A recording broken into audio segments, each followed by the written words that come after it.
খুব বেশি বিপদে আছেন, দেয়ালে পিঠ থেকে গেছে, পৃথিবীতে কোনো মানুষের কাছ থেকে সহায়তা পাওয়ার আশা ছেড়ে দিয়েছেন, অসুবিধা নাই। এই তিনটা আমলকে আপনি নিজের জন্য বাধ্যতামূলক করেন, ইনশাআল্লাহ তাআলা হেফাজত করবেন। জীবনে বহুবার আমি আমলটা করে দেখেছি। কঠিন কঠিন বিপদে আল্লাহ তাআলা কিভাবে উদ্ধার করেছেন আমি নিজে অবাক হয়ে গেছি, সারপ্রাইজড হয়ে গেছি। নবী করিম সাল্লাল্লাহু আলাইহি ওয়াসাল্লাম বলেছেন, তার যে কোনো বিপদ থেকে বের হওয়ার জন্য আল্লাহ তাআলা নিজে পথ দেখায় দেন। এমন ভাবে পথ দেখাবেন সে কল্পনাও করবে না। বহুবার আমল করে দেখেছি আমি, হাতে হাতে পেয়েছি আলহামদুলিল্লাহ। কোন বিপদে পড়লে দোয়া ইউনুস খতম করে দোয়া করা যাবে কিনা?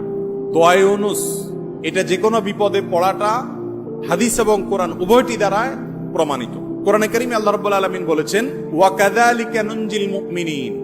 ইউনুস আলাইহিস সালাম বিপদে পড়ার পর তিনি যে দোয়া করেছেন, লা ইলাহা ইল্লা আনতা সুবহানাক ইন্নী কুনতু মিনাজ জালিমিন, এই বাক্যগুলো পড়ার পর এগুলো বলে বলে আল্লাহর কাছে তিনি দোয়া করেছেন, আল্লাহ তাআলা তার বিপদ উদ্ধার করেছেন। বিপদে পড়ার পর তিনি যেরকম উদ্ধার হয়েছেন এগুলো পড়ে আল্লাহ তাআলা কোরআনে এই দোয়ার উল্লেখ করে, এই বাক্যগুলোর উল্লেখ করে এরপরে বলেছেন, ওয়া কাযালিকা নুনজিল মুমিনিন, একই ভাবে তাকে যেরকম এই বাক্যগুলো এই জিকিরগুলোর মাধ্যমে আমি রক্ষা করেছি, হেফাজত করেছি ওই বিপদ থেকে, মাছের পেট থেকে, একই ভাবে আমি মুমিনদেরকেও রক্ষা করব।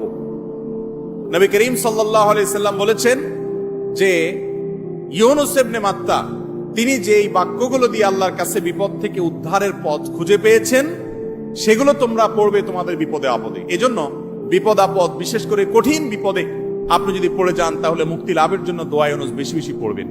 এর পাশাপাশি আরো দুটি আমলের কথা বলতে পারে, যেটা আমার জীবনে বহুবার আমল করে দেখেছি আমি, হাতে হাতে পেয়েছি আলহামদুলিল্লাহ। এক নম্বর হলো দোয়া ইউনুস, আরেকটা হলো ইস্তেগফার। এটাও হাদিসে আসছে, নবী করিম সাল্লাল্লাহু আলাইহি ওয়াসাল্লাম বলেছেন, মান লাজিমাল ইস্তেগফার, যে ব্যক্তি ইস্তেগফারকে লাজিম বানায় নেয়। লাজিম বানায় নেয় মানে কি? মানে পড়তেই থাকে, থামে না। টয়লেটে গেছে তখন শুধু বন্ধ, খাচ্ছে তখন শুধু বন্ধ, ঘুমাচ্ছে তখন শুধু বন্ধ, আর সারাক্ষণ পড়তেই থাকে ইস্তেগফার।